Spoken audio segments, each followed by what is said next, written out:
to all those who devoted their lives to aviation.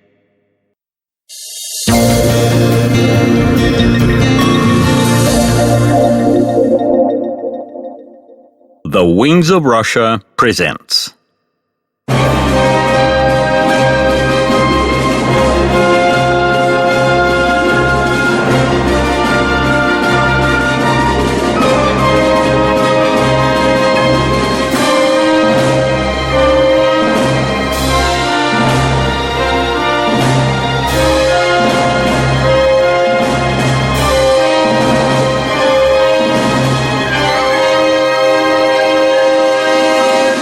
Wings of Russia documentary.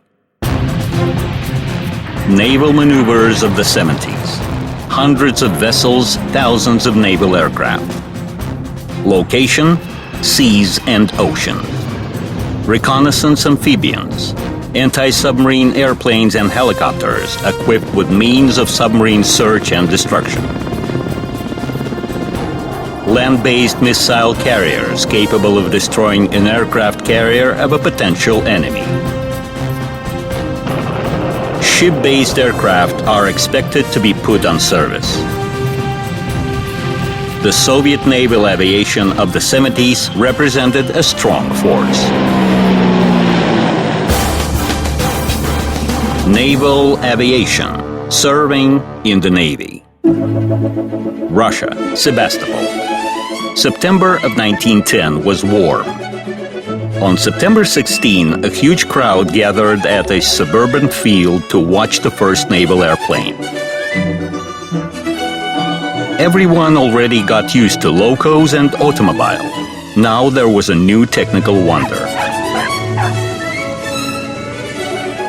The airplane made a run along the field and started to take off. The crowd screamed in fascination. The pilot waved his hand from the cabin. The airplane was piloted by a naval lieutenant Stanislav Dorozhinsky. Such was the first flight of the Russian naval aviation. A week later, another pilot, Georgy Piotrovsky, together with his mechanic, flew from Petersburg to Kronstadt. 20 miles were covered within half an hour.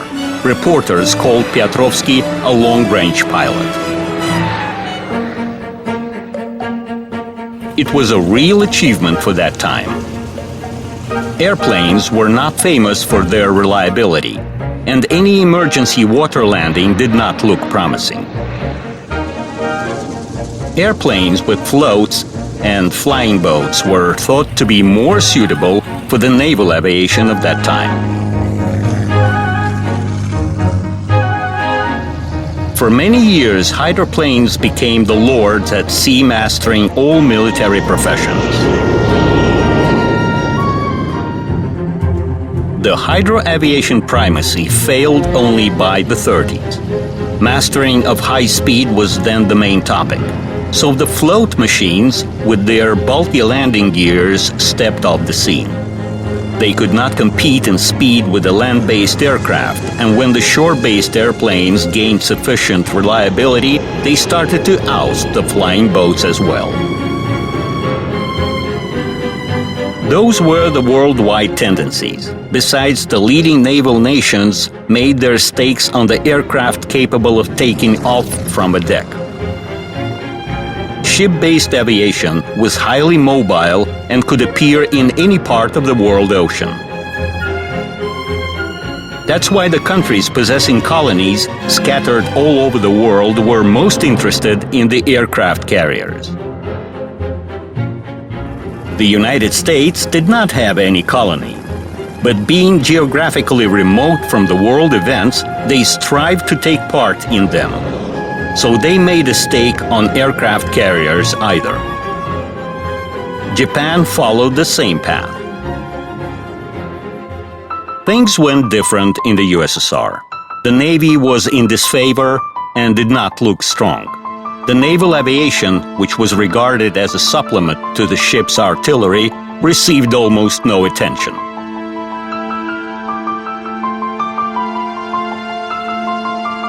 All kinds of resolutions defining Navy development could change nothing.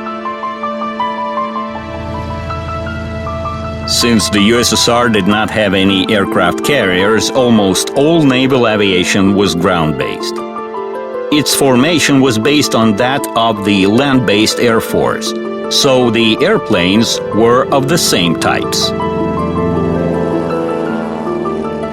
In quantity, naval aviation was much smaller than the land-based Air Force. The situation started to improve only after 1937, when aircraft production in the USSR began to grow. Naval aviation received around 2,500 machines, torpedo carriers, fighters, reconnaissance planes. Europe was approaching the war, and most of the aircraft were located in the west of the country, at the Black, Baltic, and Barents Seas. That's how the Soviet naval aviation entered the war. Fighters were the first to enter combat action. Boris Safonov opened his victorious account in the north. 3 months after the war started, he was awarded the Hero of the Soviet Union title. He shot down 30 enemy aircraft. Safonov was awarded the second Hero Star posthumously.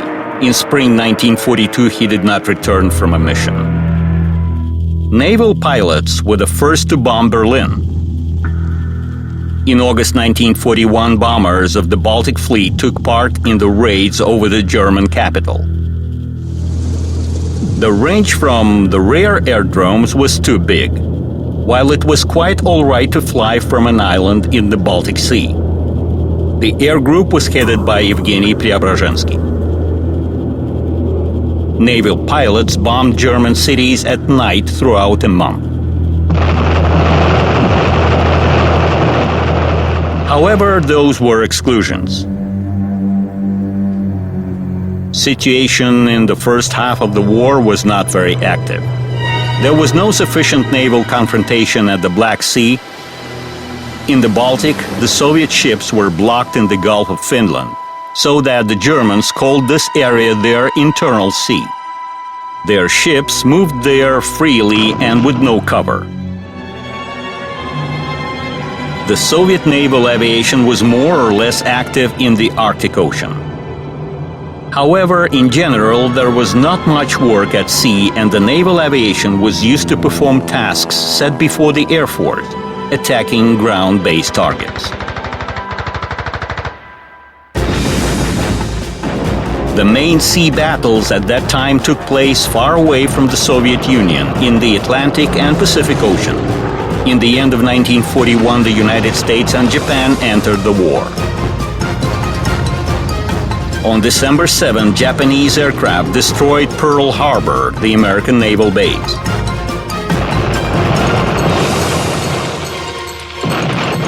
From that moment, not a single operation in that theater of war was performed without aviation. The more the war developed, the more leading role it played. Enormous battles in the Pacific Ocean took place between the Japanese and American aircraft carrying units, with the participation of a huge number of aircraft. Hundreds of ships were destroyed. Their total tonnage would have made any country a leading naval empire. Gradually, Americans started to win, and Japan applied suicide pilots as the last attempt to halt the defeat.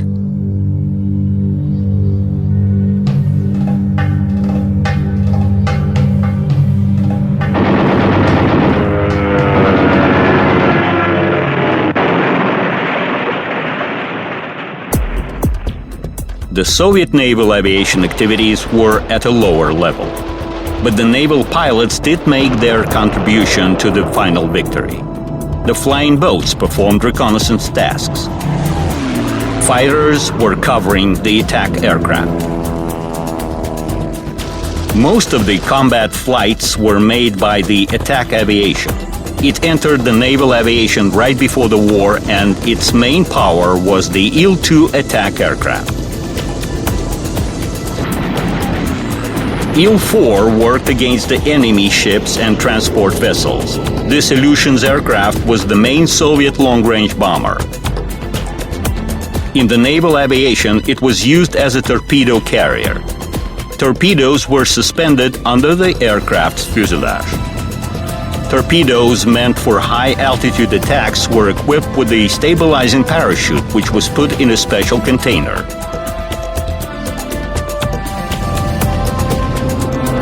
The IL-4 combat radius allowed to detect and attack targets at a large distance from the shore. Flower bed. This is Poppy 1. The orchestra is playing its tune. Let's start working. Do you read me? Over. Poppy 1, this is Flower bed. Read you. Take your places. More to your right. That's it. War footage. Так держать. Боевой. На боевом.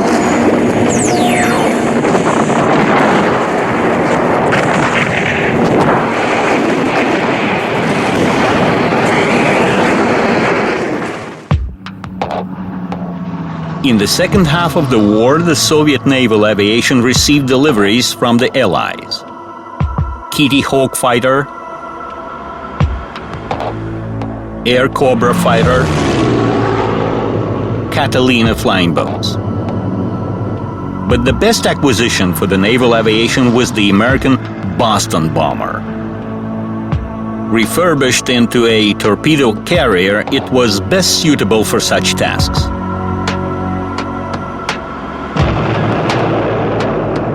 Although it was perfect in its main application as a bomber. One of the most efficient practice was the masthead bombing. The aircraft would approach the target at the top of the ship masts. The bomb dropped from such a height would rebound and submerge right near the target.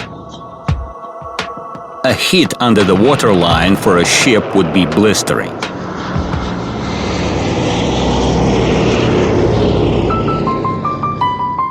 After the war, time came to draw conclusions. The Soviet naval aviation obtained a minor experience of its own. But there was experience of the Allies, and it showed that most of the ships were sent to the bottom by aircraft. This gave the ground to regard aviation, if not the main, then at least one of the main striking forces at sea. The Soviet post-war plans assumed development of a huge ocean-wide navy, including aircraft carriers. But in result, this was deemed to be excessive for the national defense. Preference was given to long-range bombers with nuclear weapons. Therefore, the Navy development plans were significantly cut down. Aircraft carriers were not built at all. As to the naval aviation, not many changes were anticipated. Besides, studying the former Allies' naval aviation experience was a risk of falling under accusation of worshipping the West.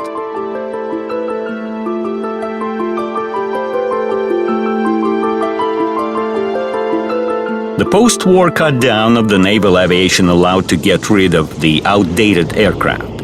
However, new aircraft supplies followed the old principle. Thus, in 1947, several Tu-2 bomber units were transferred from the Air Force to the Navy. The latter refurbished them into torpedo carriers in spite of the fact that the Tupolev's machine was not suitable for such a role. It did not have the required onboard equipment, but there was not much to choose from. After the piston engine machines, the naval aviation started to receive jet aircraft. The first were MiG-15 fighters. Their rearmament was significant and was made within a very short time. Units began to get used to the jet engine sound, a sign of a new stage of the aviation development. Everything was unusual in the new machines. The cockpit design, the reliable radio communication, the absence of noise, all was surprising. But there were concerns. Engines were not at all reliable, so pilots had to use emergency escape all the time, trying to make it more habitual without the catapult. Time was needed for the jet aircraft to break old images and become knocked home. There were MiG-15, then MiG-17, then the supersonic MiG-19. New aircraft appeared fast in those years. However, new machines were joining the Air Force in the first place, and only after that the naval aviation. After the jet fighters, the naval aviation obtained the jet bombers. Those were Il-28 and Tu-14. There started a kind of a competition between the two machines. The first Tu-14 flight was performed by Fyodor Apache in December 1947. The speed for a bomber of that time was fantastic, 900 kilometers per hour. The prototype machine was equipped with 3 engines purchased in England. However, they were consuming too much fuel and the assigned range could hardly be reached. Later, the Soviet, more powerful engines were developed on the basis of the British ones, and Tu-14 was put into production as a 2-engine variant. The free part of the tail was now used to accommodate a gunner. The new engines increased the range, but the speed dropped. In speed and the number of other characteristics, Tu-14 was inferior to Il-28. Frankly, the Tupolev's aircraft was not much of a success, while Il-28 turned out to be a surprisingly simple and reliable bomber. It joined the Air Force in huge quantities. Using its authority, Tupolev tried to push his aircraft through. The Air Force refused it, while the Navy command failed to counter the Tupolev's Tu-14. To be fair, Tu-14 had one advantage. Torpedoes fitted the bomb bay and did not diminish flight characteristics. However, the time of torpedo aviation was coming to an end. As a result, the naval aviation accepted 80 Tu-14 aircraft, while the amount of Il-28 was 800, 10 times more. Changes took place in the reconnaissance aviation units. Instead of the outdated Tu-2, there were now the Il-28-based reconnaissance planes. Additional fuel tanks at the wing ends provided for the 5-hour flight duration. The flying boats also performed reconnaissance tasks. Their fleet was also renewed. The outdated machines were ousted by the modern BE-6. In the 50s, the naval aviation obtained the first helicopters. Some of them designed specially for the Navy.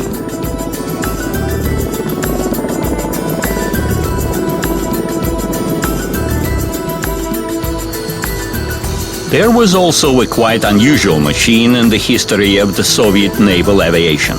It was Tu-91. The Tupolev's Design Bureau started to make it for the first Soviet aircraft carrier, which was also still supposed to be built. But development of a ship of such class turned out unrealistic, and in 1953, requirements for Tu-91 were reconsidered. It was supposed to become a diving bomber torpedo carrier. It was going to use sand aerodromes of limited dimensions for takeoff and landing. Such capacities were provided by a powerful turboprop engine driving coaxial propeller.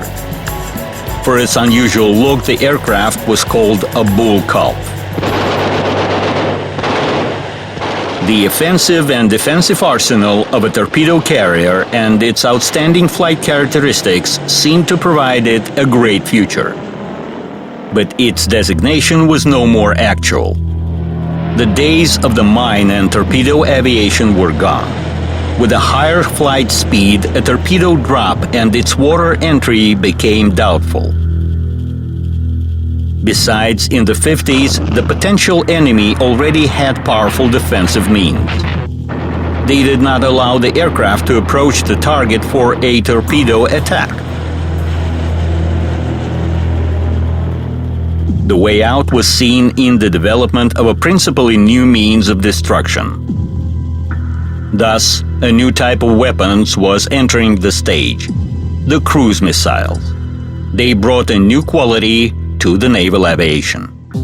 The Soviet experts were working on cruise missiles and guided bombs for quite a while. They were using the German developments as trophies. The first cruise missile passed into service was Comet, and its carrier was Tu-4 bomber, arrived to the Naval Aviation from the Air Force. Although there was no alternative. At that time, only the huge Tu-4 could pick up a cruise missile. Tu-4 gave the first experience, while the main work started in the 50s when the Tu-16 jet aircraft passed into service. It produced a good impression, elegant, silvery skyward. Its first variant was equipped with 2 Comets.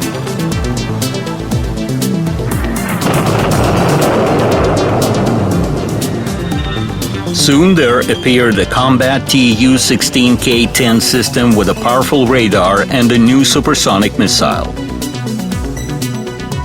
Operator was guiding the weapon from a cabin full of advanced equipment. Such system allowed not to approach the ship but attack it from a distance of up to 200 kilometers. By that time, the main sea threat for the Soviet Union was coming from the NATO aircraft carriers. They were assumed to be approaching the shore to a distance enough for the ship-based attack aircraft to be able to produce a tactical nuclear hit. So it was essential not to allow the aircraft carriers to approach the shore within the ship-based aviation range. This particular task was set before the Tu-16 aircraft. Later, they were joined by the Tu-22-based strike complexes. Soon the aircraft carriers turned to be just half of the problem. The American nuclear submarines with ballistic missiles on board represented no less threat. They were on combat duties since the 60s. They could use their weapons at different remoteness from the shore. So it became extremely difficult to keep full control over the areas of their patrolling. The sea warfare strategy had to be radically reconsidered. The use of maneuverable forces seemed to be the only possible submarine search tactics. Besides, a system of interception lines was developed. This provided for the use of different aircraft at various remoteness from the shore. The BE-12 amphibians were barraging close to the coast. The main hopes were with the long-range anti-submarine aircraft complex Il-38.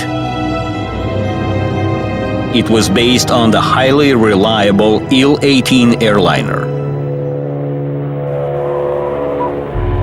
Improvement of the complicated search equipment took several years. The aircraft was passed into service in 1969. The search algorithm was soon established. Il-38 carried locator beacons which were dropped in the area of the submarine possible location, creating a kind of a barrier.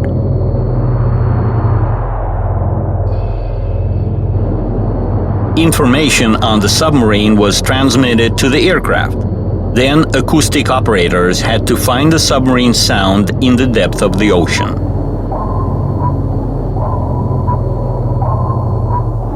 Commander, activity on beacon 8. Classify target. Цель. Target lock on. Включить задачу поражения. Задача поражения включена. Идет отработка. The roar of the turboprop engines was very disturbing.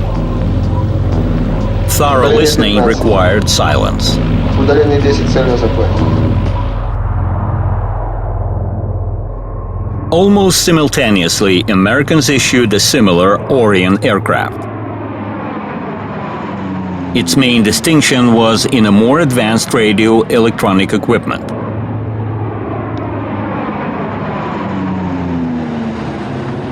Basically, both machines were alike. This allowed cinema people to use Il-38 for the role of Orion in one of the Soviet films of that time. Airborne target left side. Orion. Russian reconnaissance plane on right. Русские разведчики. Look at the way the Russians are refueling. Посмотри, парень, как заправляются эти русские. You got 4 tons. How is the foe? Very good behavior. Helicopters were also used to fight submarines. Some worked from the deck, others from the shore. Both airplanes and helicopters acting at their own lines could find a submarine and attack it. For this purpose, aircraft were equipped with search and striking systems. Such systems were continuously modernized.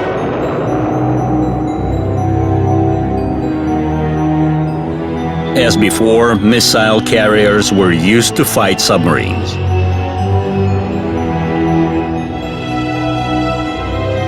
Missile carriers' in-flight refueling was mastered. It was not an easy operation, but allowed to significantly increase the range. New generations of cruise missiles were coming on stage.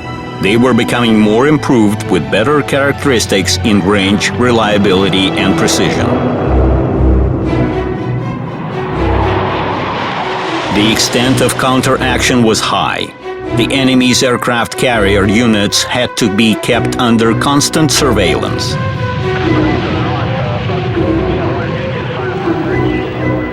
The contact was extremely close. On May 25, 1968, a Tu-16 reconnaissance plane flew over a U.S. aircraft carrier so low that it touched the water and crushed.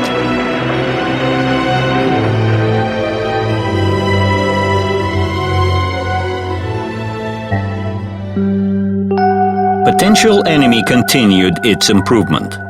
By mid-60s, Americans passed new ballistic missile submarine into service with a range of several thousand kilometers. Almost every point of the world ocean now had to be put under watch. A super complicated task, but it had to be resolved. Submarines had to be found at any remoteness. The aircraft carriers were also had to be detected, the earlier the better. The work of reconnaissance planes was difficult since they were under constant attention of the NATO pilots. The problems were global and the funding was generous. In 1965, the necessity to observe enormous areas led to appearance of the Tu-95 aircraft in the naval aviation. They carried only surface search equipment. Detecting the target, they passed its coordinates to the striking aircraft and ships. They could do it at quite a distance from the Soviet shores. With one refueling, Tu-95 had a range of 14,000 kilometers, 1/3 of equator. The observation lines were as far as the Bermuda. The aircraft carriers were now detected 3 to 4 days prior to their approach of the ship-based attack aircraft range. However, Tu-95 RC could neither find nor destroy the submarines. The naval aviation did not yet have any other aircraft to perform such task.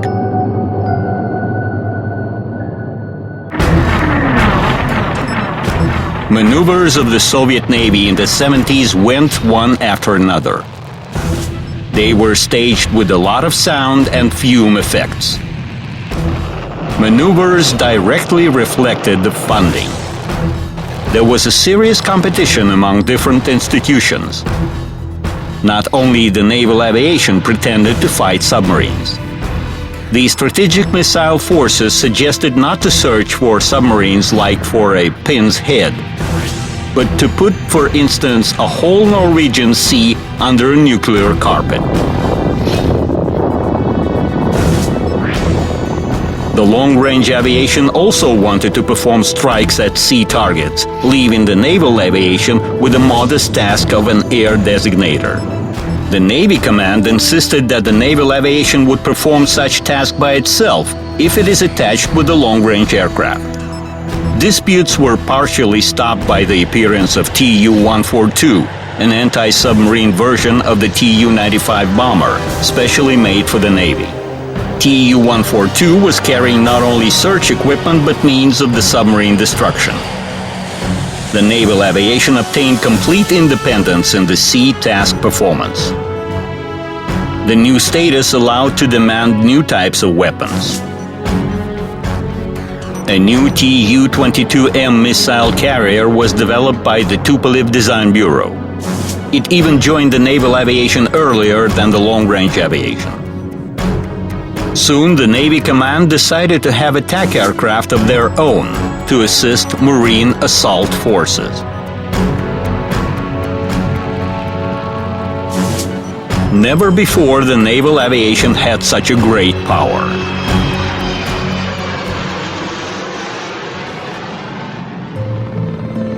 World ocean activities required coordinated behavior in neutral waters. In the beginning of the 70s, relevant agreements were signed first in Moscow and then in Washington, D.C. Not to provoke each other, the parties were obliged to fly with the switched-on navigating lights, not to fly over other ships at a supersonic speed, and not to imitate attacks. Agreements were very actual. The U.S. Navy alone contained dozens of aircraft carriers of different classes sailing across the world ocean.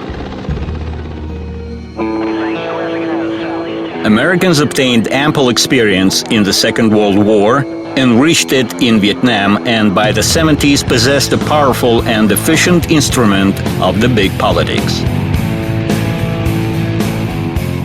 An aircraft is like a city, coherent work of all units. Aircraft lifting to the main deck, takeoffs and landings one after another. Reconnaissance planes, fighters, and attack aircraft on board, with the latter carrying tactical nuclear weapons.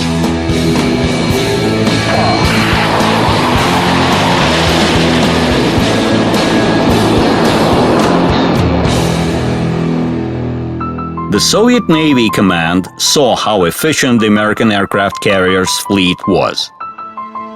And it always wanted to have aircraft carriers of its own. Realization of such plans took a lot of time, and finally aircraft-carrying ships appeared in the Soviet Navy. At first, they carried helicopters which needed only a small pad for takeoff. Soon, special aircraft were built. The stake was made on machines capable of vertical takeoff and landing. Like helicopters, they did not require huge deck space. Such experiments went on in many countries. Development of such a machine in the USSR was undertaken by Alexander Yakovlev. But the task was very difficult, therefore an experimental prototype was first built. It was Yak-36. This aircraft was equipped with 2 lift cruise engines. The nozzles at vertical takeoff were first put downward, then turned, putting the aircraft into a horizontal flight. This aircraft had a complicated control and stabilization system with the wing end, nose, and tail control jets. Its predecessor was the Turbolet, developed by the Flight Research Institute in 1956. It was piloted by Yuri Garnaev. He was the one who first tested Yak-36. At first, the aircraft was tested in a tied-up position. Then there were short approaches, tested by Valentin Mukhin. Every new success in this sphere puts more problems than it solves, Yakovlev used to say about this aircraft. On July 27, 1964, Mukhin performed the first flight, although it was not vertical.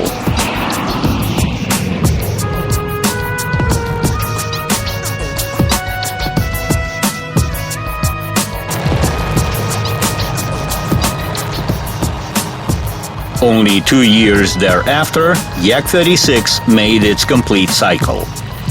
Vertical takeoff, horizontal flight, and vertical landing.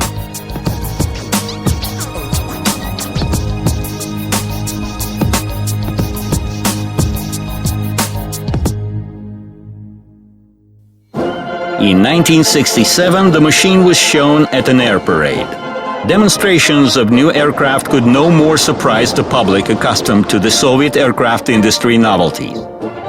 But this time, no one could stay indifferent.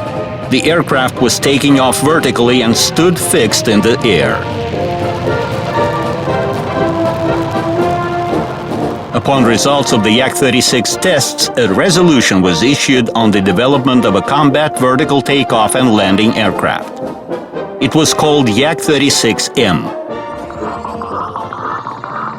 The new aircraft layout differed from its predecessor.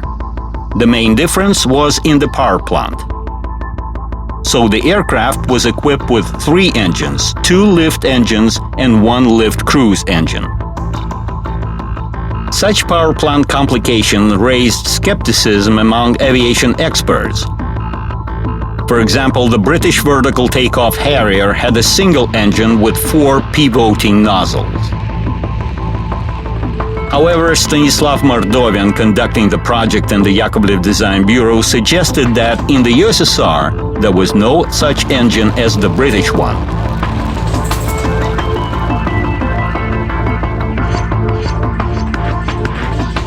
The first Yak-36 landing on the deck of the Moscow cruiser was performed by test pilot Mikhail Dexbach on November 18, 1972.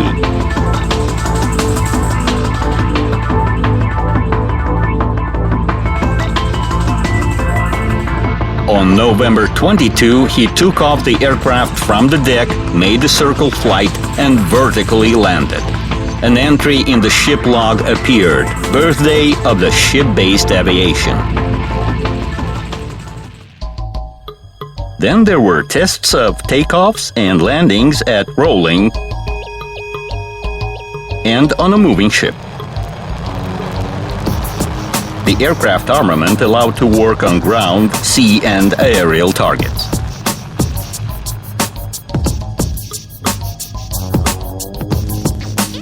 The aircraft became operational as Yak-38 in August 1976. It was based on heavy aircraft carrying cruisers. In order to increase combat load, a new practice was mastered: a short-run takeoff. The long cruiser deck allowed to do that. The vertical takeoff Yak-38's capabilities were inferior to ordinary aircraft of the same class. However, there were no other machines in the Soviet Union that could take off and land on a ship deck.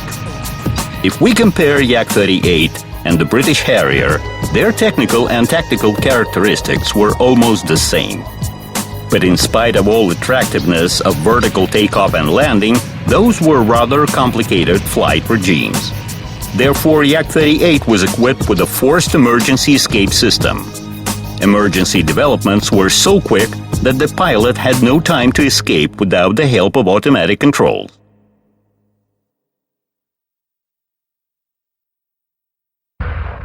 Attitude toward ship-based aviation in the Soviet Union started gradually to change, although there were still a long way to catch up with the NATO countries with their powerful aircraft-carrying fleets. In the beginning of the 80s, there were only 4 Soviet cruisers carrying vertical takeoff aircraft. Therefore, apart from mastering combat vessels, landing on civil, dry cargo, and container carriers were tested.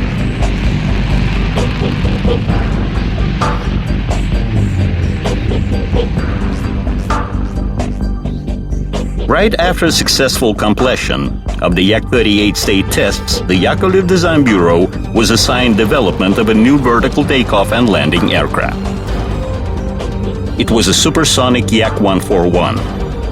It was supposed to be a single lift cruise engine machine. But in result, the Yak-38-based combined power plant was applied.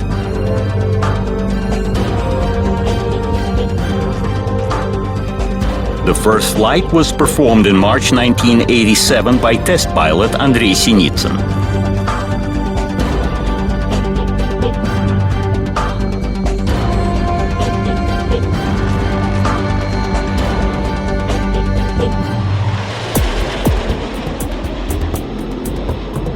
The new aircraft capabilities were already comparable to the ordinary fighter's capabilities.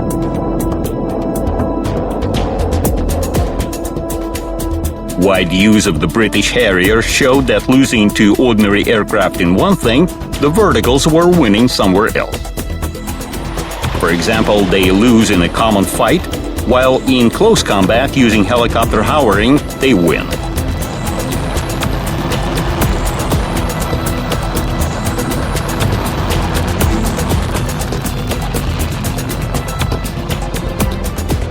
But for Yak-141, all these reasons were no more important.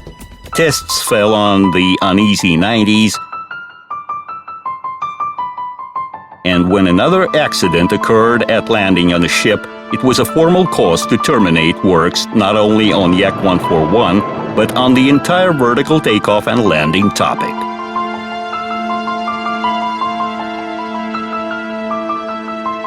Moreover, the Russian ship-based aviation by that time was developing in a different direction. Construction of a classical aircraft-carrying cruiser with a long and free deck for takeoff and landing. However, instead of a booster catapult used on American aircraft carriers, this cruiser had a sky jump.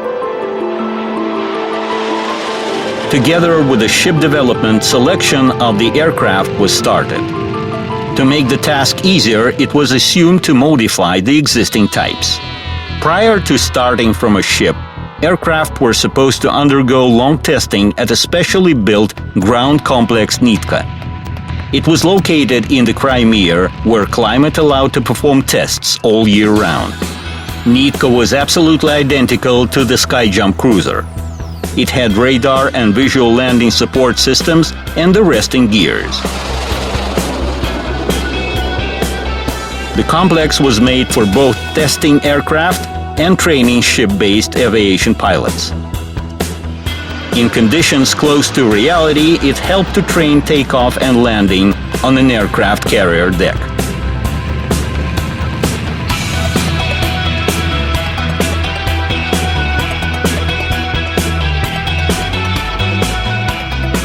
In result of comprehensive selection, the MiG-29 and Su-27 naval modifications became the main ship-basing contenders. In order to train pilots, the Sukhoi Design Bureau offered the Su-25 UTG trainer made on the basis of a cheap and simple land-based attack aircraft.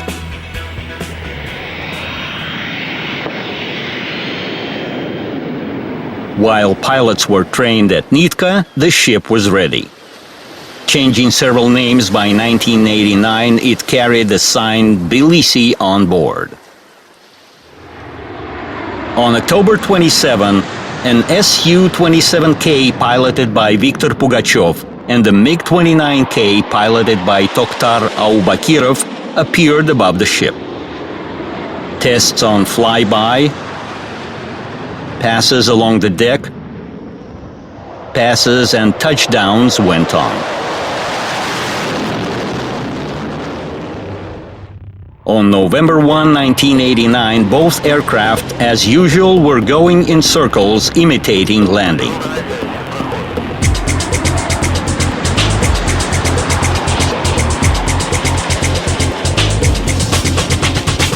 Tell Pugachev, let's work. This time I'll land. Got you? Arresting gears ready. Landing weight 20 tons. Arresting gears ready. At 1:46 p.m., Viktor Pugachev brilliantly landed his Su-27K on the deck. It was the first in Russia landing of an ordinary aircraft on the ship.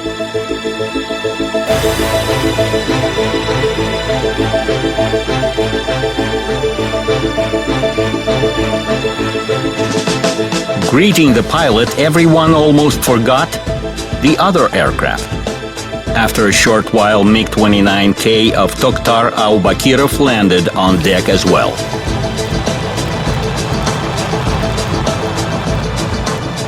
There was always a competition between Mikoyan and Sukhoi corporations. The first landing of Su-27 gave a lead to the Sukhoi corporation. On the same day, parity was restored.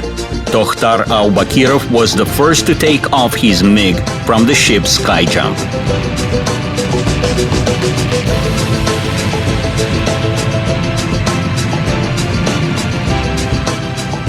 On the same day, the Su-25 UTG landed on deck. It was piloted by Alexander Krutov and Igor Votintsov.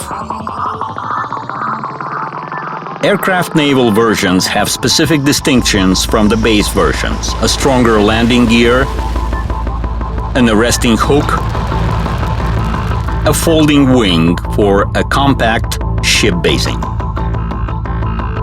Special means were used to protect aircraft from corrosion. The Su-27K fighter was supposed to attack airborne targets, while MiG-29K was aimed at ground and sea surface targets. Further ship-based aircraft developments fell on the times of the USSR collapse. The use of both fighters was no more possible, and the choice in favor of only one had to be made. MiG-29K was more compact. 28 MiGs could be placed on a ship instead of only 18 Sukhois. But Su-27 had a longer range. Its landing speed was lower than of the MiGs, which was important at landing on a short deck. The choice was not simple. Finally, the stake was made on Su-27, which was called Su-33. The aircraft carrier was also renamed. It was called the USSR Fleet Admiral Kuznetsov. But the MiG-29K story did not finish there. In mid-90s, the Navy of India got interested in the aircraft. Upon the customer's request, the Mikoyan Design Bureau made a new version, even two versions, a one-seat MiG-29K and a two-seat MiG-29KUB. The avionics and armament was of course updated. Those aircraft took off in 2007.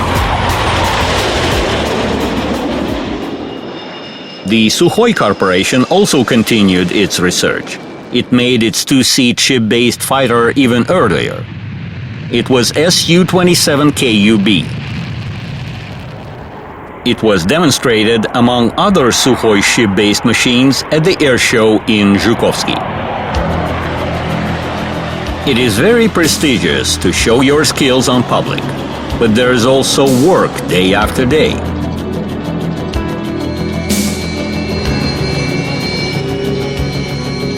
Everywhere in the world, ship-based aviation pilots are considered to be an elite.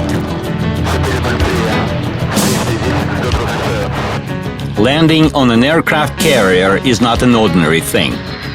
It is not easy for a heavy machine to get on a small rolling deck. Pilots are helped by this special ship landing equipment. One is the moon, a system of floodlights. When the pilot approaches a ship, he sees a certain light. Yellow if the aircraft is above the given path. Red if it is below and there is a threat of hitting the stern. Green means correct landing. The arresting hook will grab one of the arresting wires and the landing speed will be killed almost at once. This causes enormous G-loads over the aircraft and the pilots. No less difficult is the takeoff. A 30-ton fighter must gain the required takeoff speed on a 100-meter strip.